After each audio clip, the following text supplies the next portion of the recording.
Welcome to the Psych Central Show, where each episode presents an in-depth look at issues from the fields of psychology and mental health. With your host, Gabe Howard, and featuring Vincent M. Wales.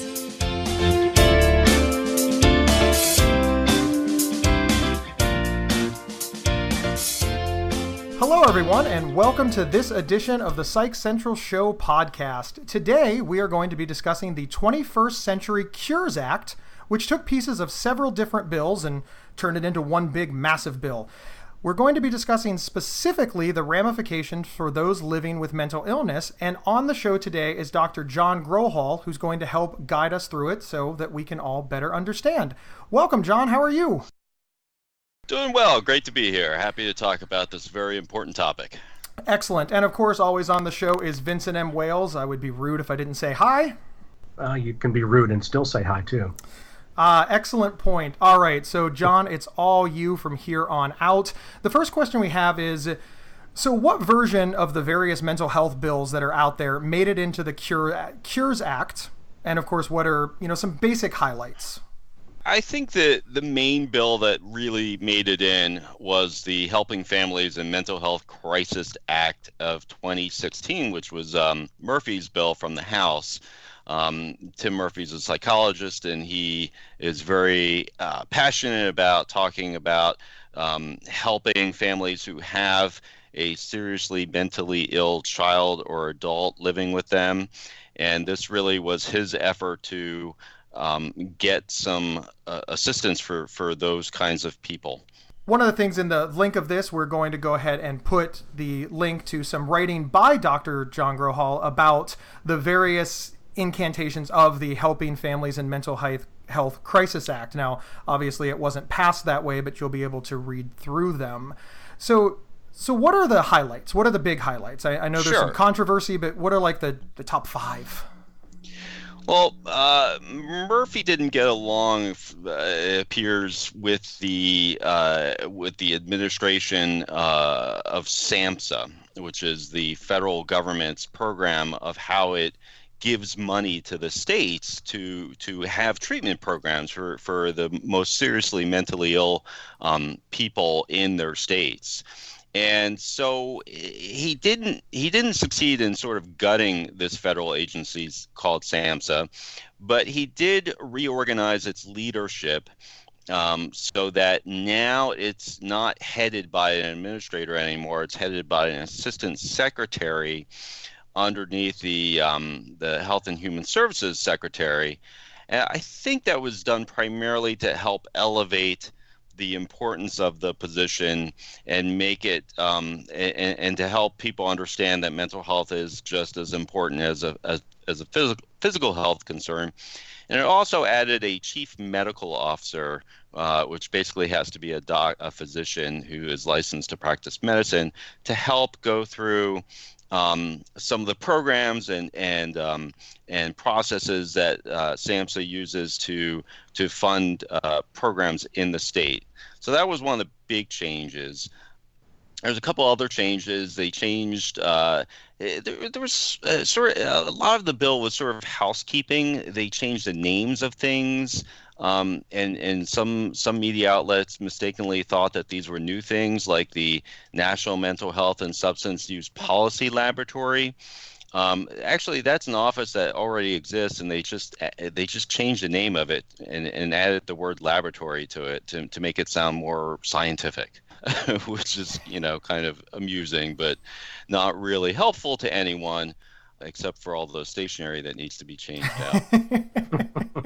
Some of the other big highlights were with mental health parity. That's a law that they passed back in 2008. And the law basically states that insurance companies can't treat a mental illness diagnosis any differently than they would a physical disease condition diagnosis.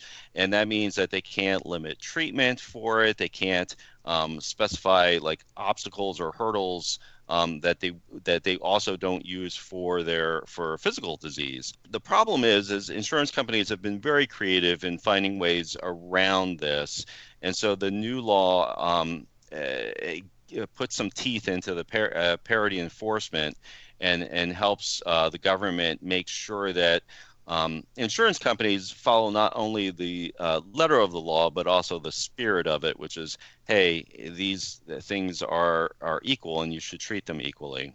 And that's a very good thing. I know myself, I've had mental illness for 10 years. And when did the original parity law pass? I believe it was 2008.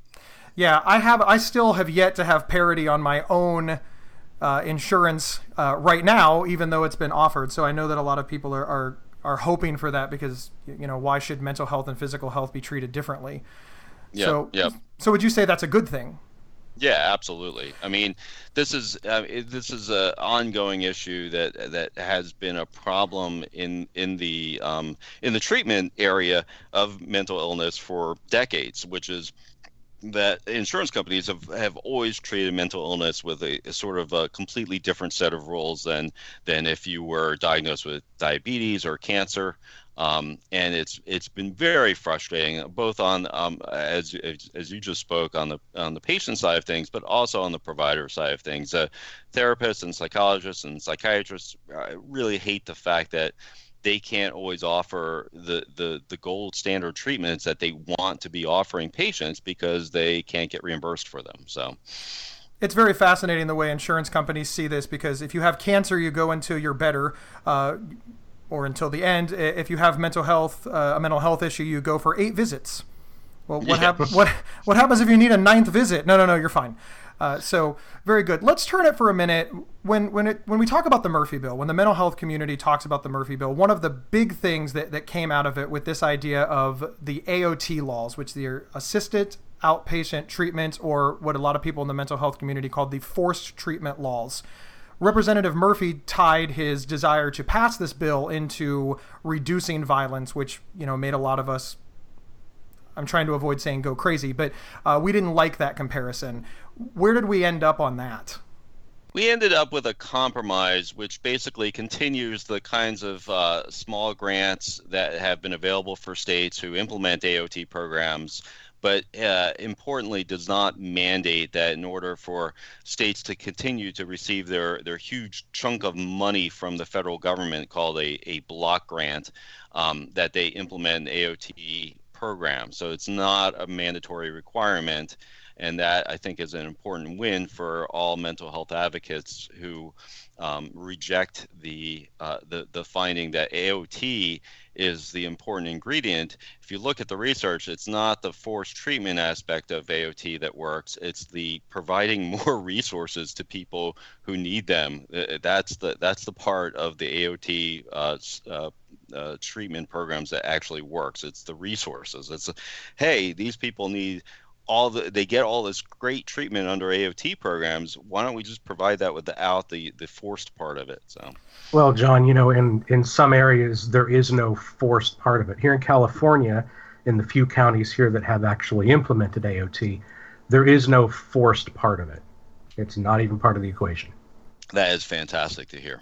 That is fantastic, and I wish that those would get promoted more around the country. Now, one of the things that you talked about was resources. Resources is just a fancy word for money. Let's talk about money. What does this do for money? On the money equation, it's sort of a wash. I know people talk about how this bill provides all this great new funding for mental illness treatment, but the reality is that it provides some additional money for some programs. Importantly, the big chunks of money that go to states, the block grants, that has gone up.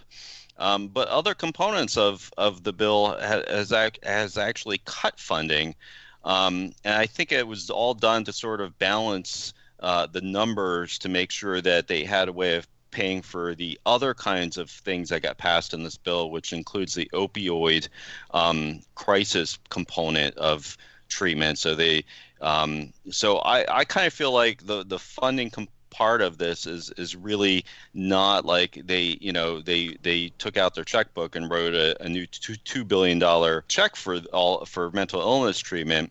And keep in mind, this bill only authorizes funding. It doesn't actually give the funding to any of it. What happens next is that there has to be a actual authorization of funding, and when that happens, which is it happens in big budget bills, that's where senators and representatives tend to cut. They don't give as much funding as the law allows.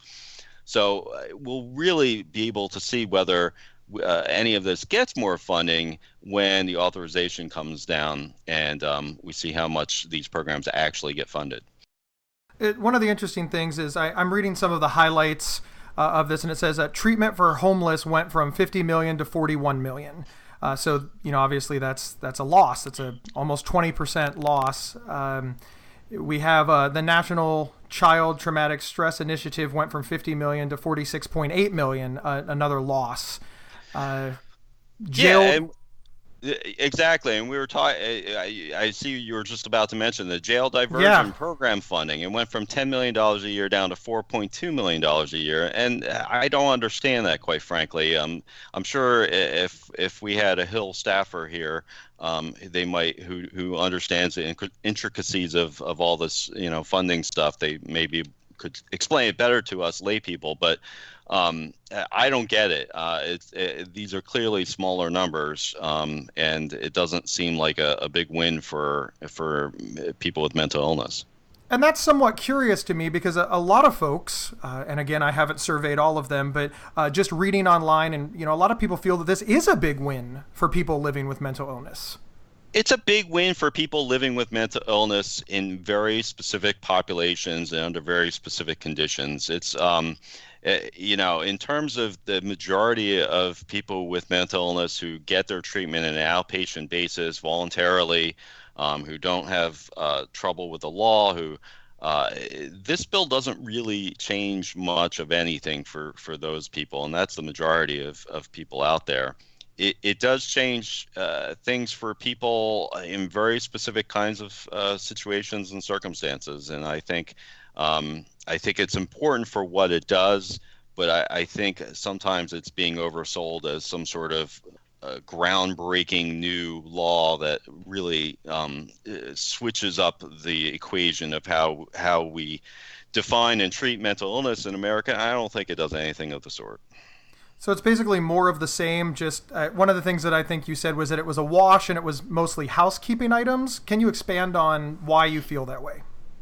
Changing the names of things and moving the administrator, getting rid of the administrator for SAMHSA and turning it into an assistant secretary position. I mean, these are kind of, this is like moving chairs around on the, I wouldn't say the Titanic necessarily, but it's really kind of just changing things around to suit a new order who has come in and said, hey, I didn't like the way things were organized before. I'm going to switch things up to hopefully be more effective. I think the end result is all of this is done to try and make the federal government money go further and be more effective. But, at this early stage, we don't really know if any of this will have any kind of significant impact on people's actual lives and treatment. Since you're talking about money, there is one little chunk of it that is new, and that is for real-time bed databases. Fortunately, it's not a mandated thing. If states are interested in setting up a real-time bed availability database, now they've got some money available for it. I have to say that I don't think this is a great idea because it is such a foolish thing that's never going to work. Here in California last year, we had a bill to get a real-time bed registry implemented. And we did defeat that bill because we knew that it was just going to be a colossal waste of time and money. You can't make it work. It's just really not possible. You have any thoughts on that, John? Yeah, I'd have to agree. There's some little line items in this bill that don't make a lot of sense if you kind of read the bill all the way through and you see like something that sticks out like, oh, real-time beds database. Like, whose pet project was that they got $12 million a year for the states? And it almost looks like it was written for a specific company in mind who the states will, license this beds database for or something. And you see this a lot of times in these very large bills where you get these little tiny programs that sneak their way in and probably aren't really of much benefit to anyone. And as you noted, are just, basically you're creating an impossible situation. It's just, there's no way that database would ever be real time and accurate the way it was, the way Congress intended. No, but the problem there is because now that there's money there, that means some states are going to go for it. So they're going to waste time again with legislation that people are going to have to oppose because they realize that it's, more of a problem than a benefit. And I have no doubt that we're going to see another such bill here in California this year. One of the things that we should point out to the people listening at home that may not understand is one of the biggest reasons that this is somewhat pointless or all pointless is because there's almost never any beds available. We don't have enough beds to serve the needs, so that number is almost always going to be zero beds available. Right. Yeah, absolutely. I mean, the problem isn't tracking beds available. It's making more beds available that are affordable and actually accessible to people who need them. And in places of any kind of population density, those beds simply do not exist today. Very good. So we've got a couple more minutes. Let's talk about HIPAA. Does the new law try to address some of the family concerns, or what about the patient's right to privacy? Where did we land on that? Again, luckily, the new law didn't actually mandate some new HIPAA changes, but it did direct the folks at SAMHSA to investigate this issue further and to report back to Congress within I think it was either 1 or 2 years' time about what HIPAA actually says and when can providers talk to family members about mental health treatment issues. And so the end result of all that is that there are no changes to the HIPAA regulations today, but in the future we still have to be vigilant to make sure that patient privacy protections remain in place for people who are cognizant and able to be able to sign an informed consent form or whatnot. Keep our privacy protected. So, and then another note that I have here is the Medicaid same-day services loophole was closed. Can you speak on that? Yeah, very. I mean, that's just been one of those inadvertent things caused by a previous law where if you had a mental illness diagnosis, you couldn't be seen for any other kind of Medicaid-related appointment. So if you had to go see your doctor, it couldn't be on the same day that you went to see your psychiatrist or your therapist. And that is oftentimes problematic because Medicaid, of course, covers people who are the poorest and don't often have access to ready transportation.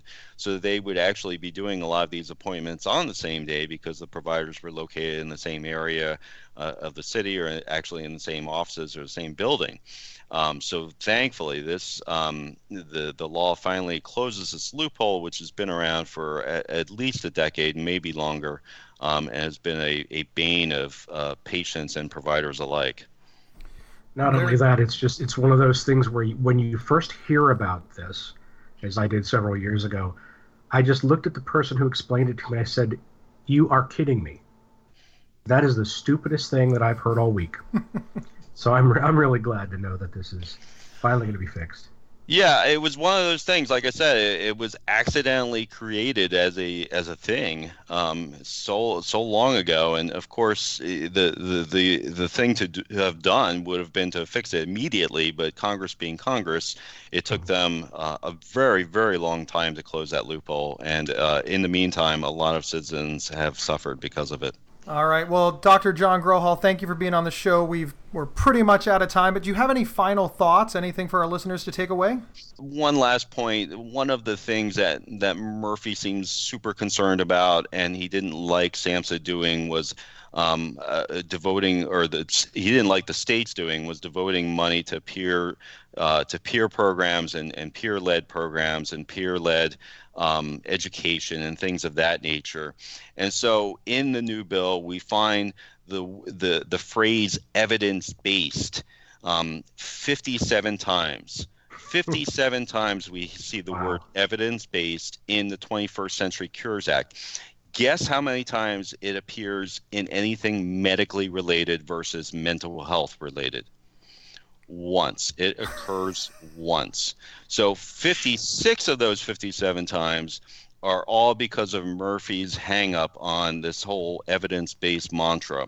Meanwhile, elsewhere in the bill, we have the pharmaceutical companies who were very successful with this bill, let me tell you, who lobbied to get the phrase real-world evidence placed into their component of the bill so that they could start introducing sort of anecdotal evidence to replace randomized clinical trials to help them get new drugs passed into FDA approvals.